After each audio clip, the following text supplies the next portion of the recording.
Hey YouTube, and welcome to this video.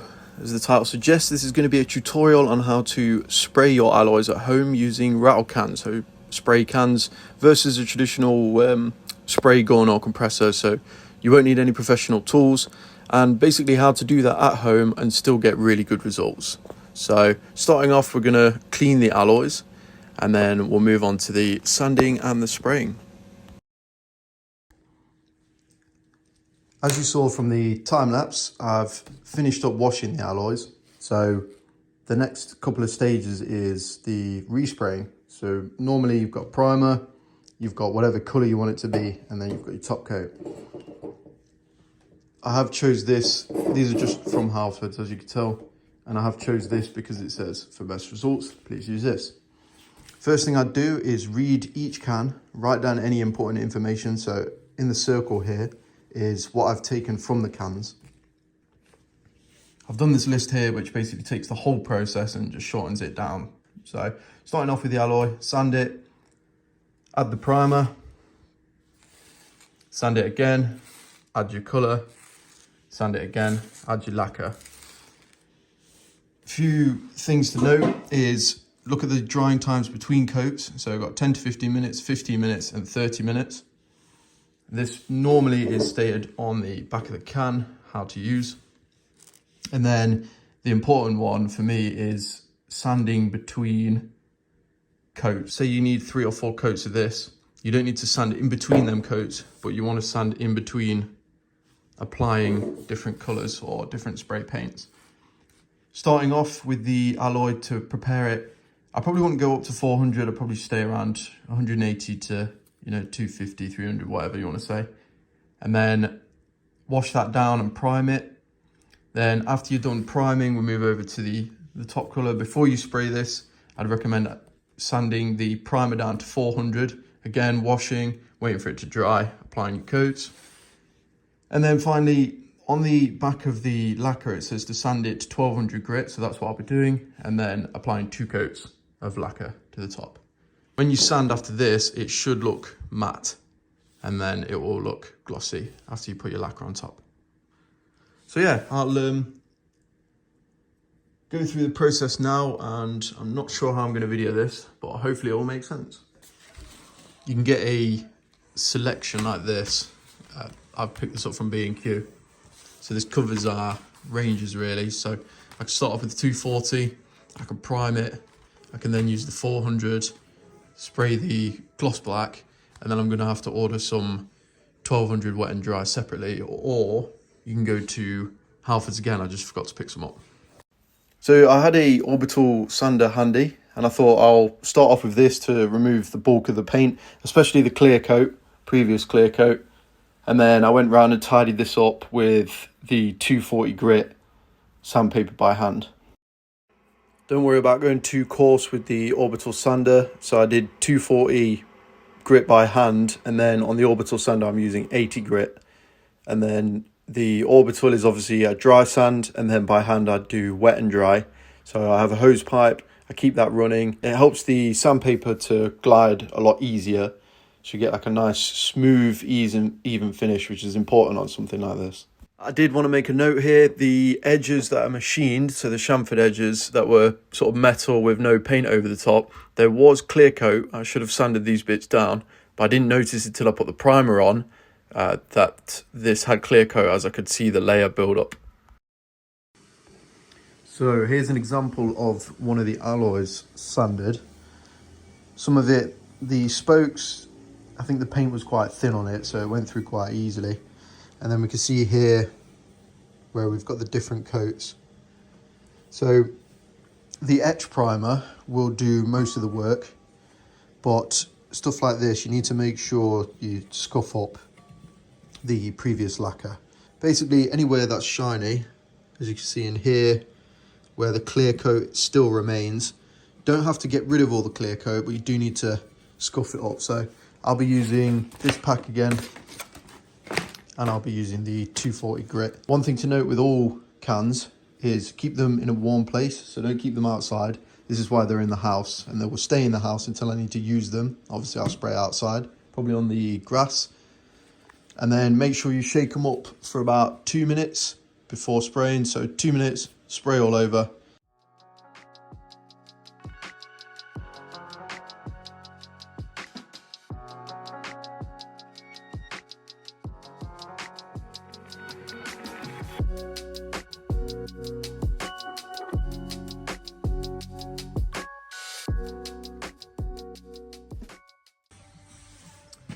Well, that is the sanding part done. I would strongly recommend doing it in the summer. My hands are freezing. It's been spitting. Obviously, I've been wet sanding anyway, so. But we've got the main area sanded down.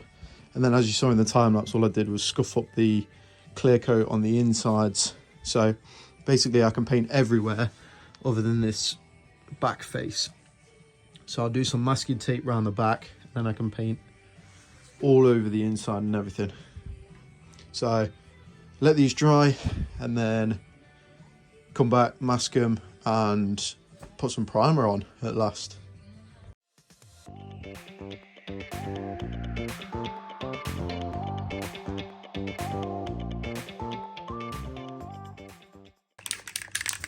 Two minutes of this.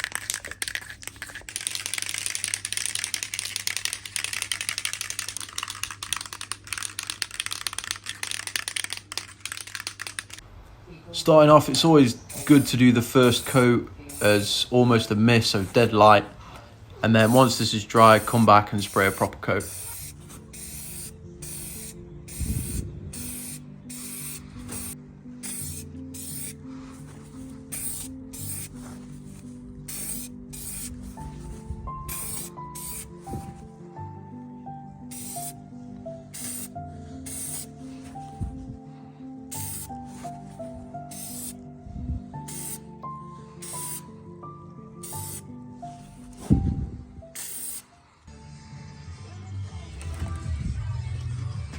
So I'm spraying them outside for the most part, bringing them in and then just seeing if there's any bits I've missed off. And then obviously barely got any paint left. Just giving them, as you can see, really running out of paint.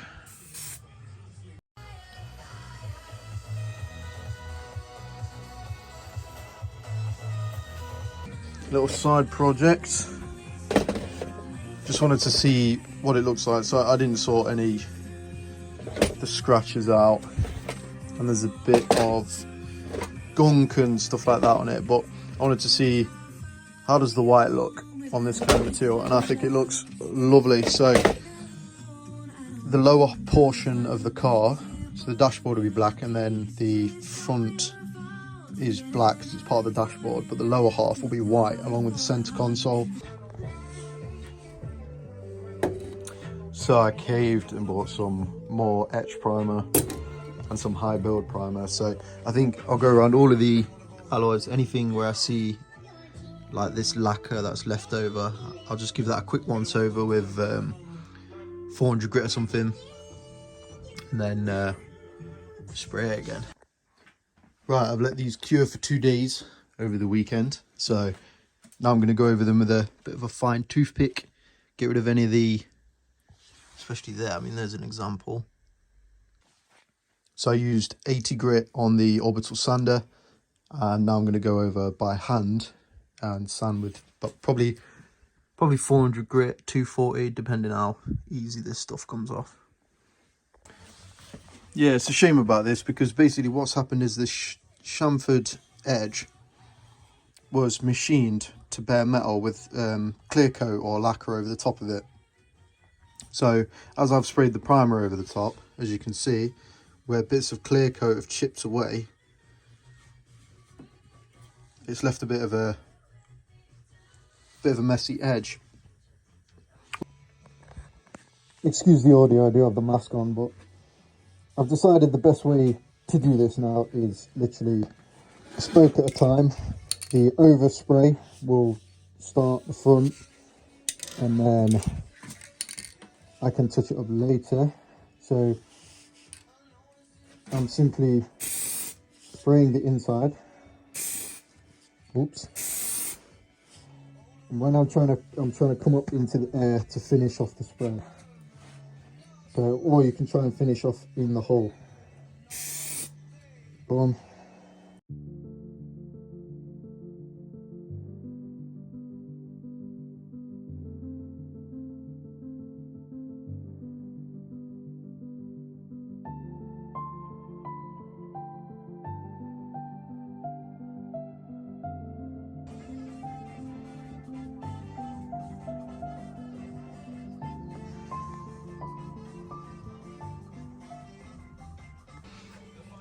Got the alloy sprayed up in the gloss, so they just need a 1200 grit sand and the lacquer to go over the top. But one thing I'm going to try first is getting these little bits red, see how that turns out, and then if it turns out well, I can then lacquer over both colours. I think the idea for this is good, but I didn't let it dry enough, so it's sort of peeled either side. I think I'm just going to remove it and keep them fully black.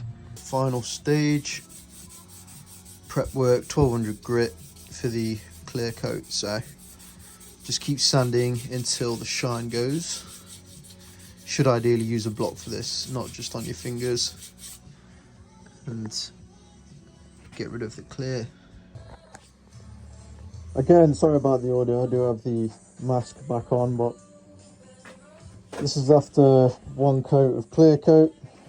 So as the can suggests, I've waited 30 minutes and then I'm going to put one more on, and then as soon as I've done that I'll spray up another one. But you sort of see here the difference. So obviously I sanded that down with the 1200 and then sprayed the clear coat over the top, and this is obviously the glossy finish from the gloss paint, and then you get that nice shine from the lacquer.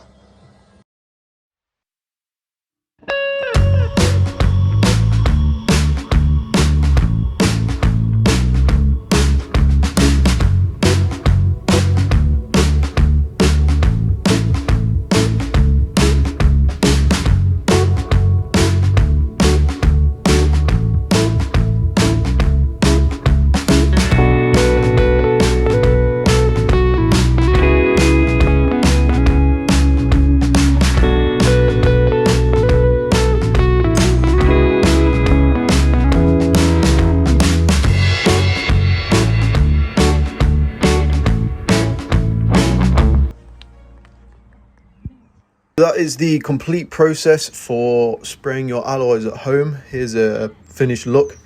I hope this helps somebody out, but yeah, enjoy this little video, and thanks for watching.